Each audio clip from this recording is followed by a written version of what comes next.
We all remember the rhythm. The beat that seemed to leak out of every speaker, every storefront, every viral clip in the summer of 2015. It was simple, infectious, and utterly global. Watch me, whip/Nae Nae. This wasn't just a song, it was a cultural flashpoint, a moment where the world, from suburban living rooms to talk show stages, paused to move together. We saw presidents and basketball stars, grandmothers and teenagers, all united by a single beat. Ricky Hawk, the young man behind the phenomenon, was an instant icon, sitting on a fortune and a future as bright as the spotlights. Yet, the silence that follows such thunder can be deafening. How does a young black artist, who achieves the kind of global sensation most can only dream of, go from that undeniable pinnacle to facing the stark, cold reality of a murder charge?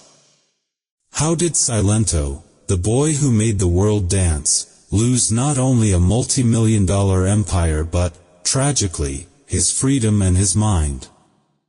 This story is more than a celebrity downfall. It is a raw, painful look into the crushing pressure of sudden fame and the silent, often devastating, mental health crisis that plagues many young men in the black community. What went wrong when everything looked so right? We are searching for answers in the wreckage of a life unraveled. Richard Lamar, Ricky Hawk, was not born under a lucky star. He was born into the kind of chaos that defines the struggle of a forgotten generation. His story begins not in the glamour of Hollywood, but in the challenging landscape of Stone Mountain, Georgia, a place where opportunity often feels like a distant rumor. Raised primarily by his mother, grandmother, and aunt following his parents' divorce, Silento's earliest memories were steeped in trauma. He openly shared a chilling detail. He was born with drugs, cocaine, marijuana, heroin, and various pills in his system.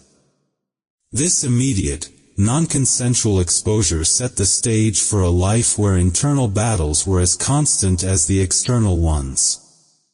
Despite being the only male in a household of 7 women, the anchor in his early life was his grandmother.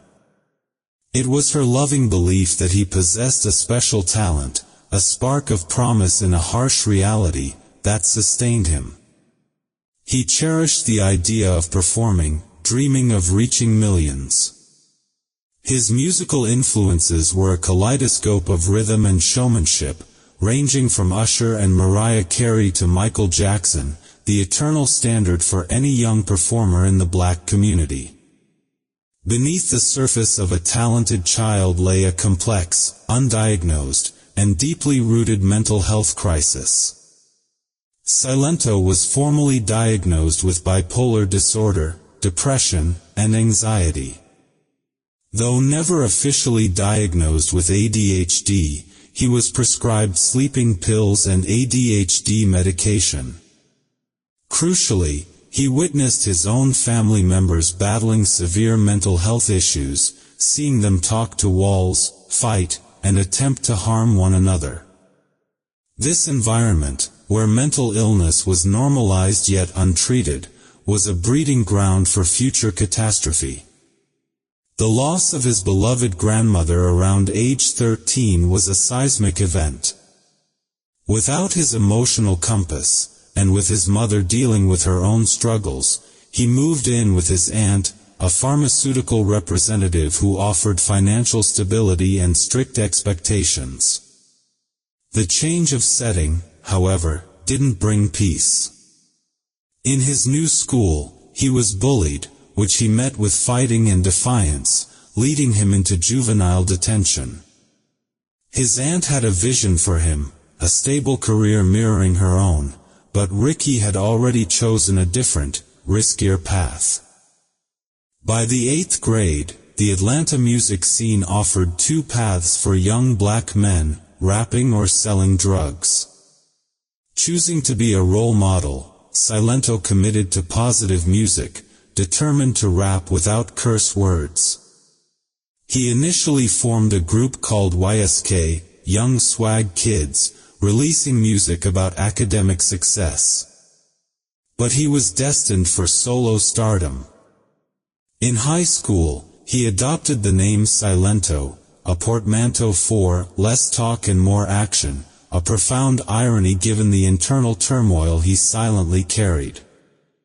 Atlanta was the epicenter of dance culture, already riding the waves of the Harlem Shake, Dougie, and Stanky Leg.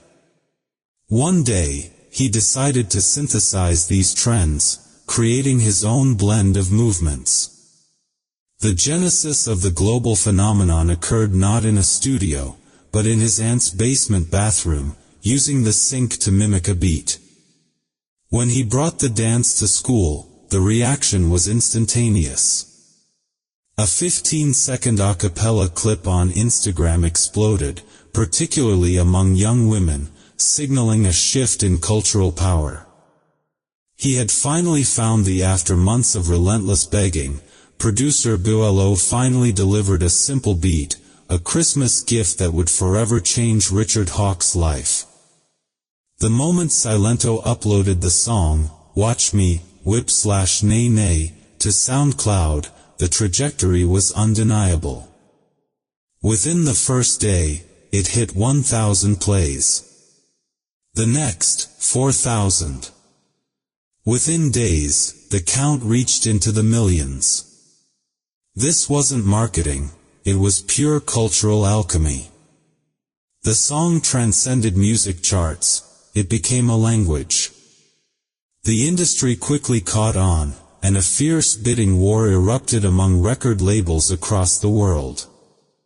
Silento chose Capitol Records, drawn by the roster of his idols. The deal was substantial, a 4-album contract. When the track was officially released in May 2015 with its video, it was an instant, cataclysmic hit.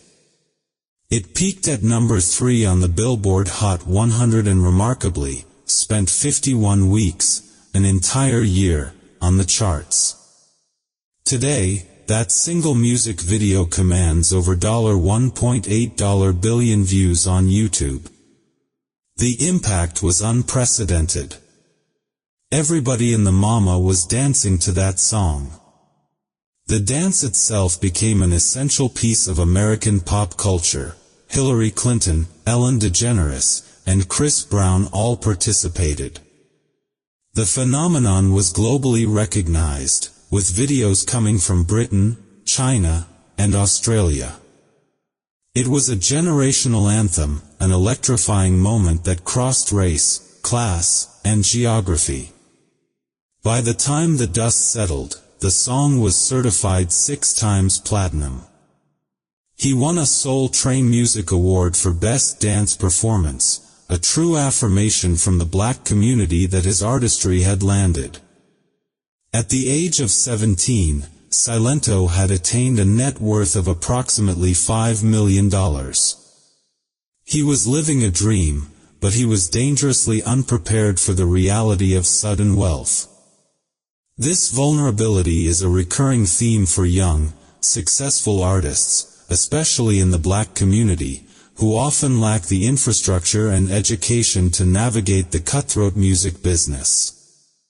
Silento had to trust a multitude of people with his money and his burgeoning career. The one crucial pillar of stability during this dizzying rise was his aunt. Commendably, she insisted that he finish school. She protected his newfound fortune, ensuring he would not have access to his wealth until he turned 18 and had graduated. This focus on education provided a brief, vital buffer between the teen and the millions he had earned. Upon graduating, he immediately began touring the world, still riding the immense wave of Nae Nae. He was 18, famous, and flush with cash, a combination that often proves toxic for those struggling with inner demons. The immense pressure of replicating a sudden, once-in-a-lifetime hit, combined with the underlying and unaddressed mental health crisis from his traumatic childhood, began to crack the foundation of his success. The world saw the platinum plaques. Only Silento felt the isolation and the rising panic of the boy who could never quite outrun the darkness he was born into. The global fame and the millions he earned did not insulate Silento from trouble. In many ways, they amplified it. In 2017, the world got a glimpse of the deep fissures appearing in his life when he found himself stuck in travel banned from leaving a country in the Middle East. The dispute stemmed from a local promoter who alleged that Silento had skipped out on 2 scheduled shows. The situation escalated dramatically. A judge seized his passport and ordered him to pay a staggering $$85,000 to the promoter, or he would not be allowed to leave the country. Imagine the terror of being 19 years old, far from home, facing legal peril in a foreign jurisdiction. Though lawyers successfully negotiated his release, arguing that the promoter failed to meet contractual obligations regarding hotel, flight, and per diem, the case was ultimately dismissed because Silento was still considered a minor in that Middle Eastern country. This international incident was a chilling foreshadowing of his inability to navigate the responsibilities that came with his celebrity and fortune. The pressure was already beginning to mount, and he was cracking under the weight. The financial and social turmoil intensified upon his return. Silento confessed that after his success, his own family turned on him, becoming jealous. This betrayal, combined with his own increasingly out-of-control and wilding-out behavior, deeply concerned his management team. They saw a young man being consumed by the very things he had achieved, battling the demons he'd carried since childhood. His team, understanding the severity of his underlying mental health crisis, attempted an intervention by booking him an appearance on the Emmy-winning talk show, The Doctors. On the show, he spoke openly with a board-certified clinical psychologist, Dr. Judy Ho, discussing his rough childhood, the betrayal by his family, and his lifelong struggle with depression. Silento's confession was raw. He'd been fighting demons his whole life, and depression did not dissipate with fame. Instead, it added more pressure. He voiced the devastating doubt that plagues many in the Black community who attain success while carrying generational trauma. He didn't know if he could truly be happy or if the demons would ever go away. A psychological evaluation was performed, a rigorous 4- or 5-day process. However, following the television appearance, Silento failed to attend any of the scheduled follow-up sessions. He walked away from the crucial support that could have stabilized him, an unfortunate choice often made when the shame of mental illness, combined with the pressures of celebrity, becomes too much to bear. When the pandemic hit, the money from touring slowed down. The lack of a routine and the isolation exacerbated his already fragile mental state. His manager grew worried, especially when Silento began missing major TV appearances. The underlying bipolar disorder flared into a full-blown emergency, leading to a suicide attempt. The boy who captivated the world with a dance had now become a victim of his own mind, a heartbreaking example of a talent wasted due to an untreated mental health crisis. The period following his abandonment of treatment became a terrifying downward spiral. In August 2020, Silento was arrested in Orange County, California, charged with inflicting corporal punishment on a spouse or cohabitant following a domestic disturbance. The very next day, his delusions intensified, leading to a chilling and bizarre incident in Valley Village, Los Angeles. Armed with a hatchet, he allegedly walked into a random house, swinging the weapon and searching for his girlfriend. The homeowners, present with their terrified children, were forced to pull a gun on him to stop the attack and eventually tackled him. The children's screams, captured on the security footage, spoke volumes about the sheer terror caused by his erratic behavior. Though he was later arrested, the incident highlighted a frightening pattern of public breakdown and violence. This state of paranoia reached an alarming peak during a high-speed chase in October 2020. Caught driving his BMW SUV at $143 miles per hour in a $65 mph zone on Interstate $85, Silento's explanation to the police was startling. He claimed his celebrity status justified the speed because government satellites were following his every move, and Donald Trump was sending him daily messages, begging for help with his re-election. This was not the arrogance of a typical celebrity, it was the raw, undeniable sound of a mind deeply gripped by an untreated mental health crisis. The final, devastating chapter came on February 2021, when Silento was arrested and charged with murder in the shooting death of his cousin, Frederick Rooks, in Panthersville, Georgia. The motive remains unknown.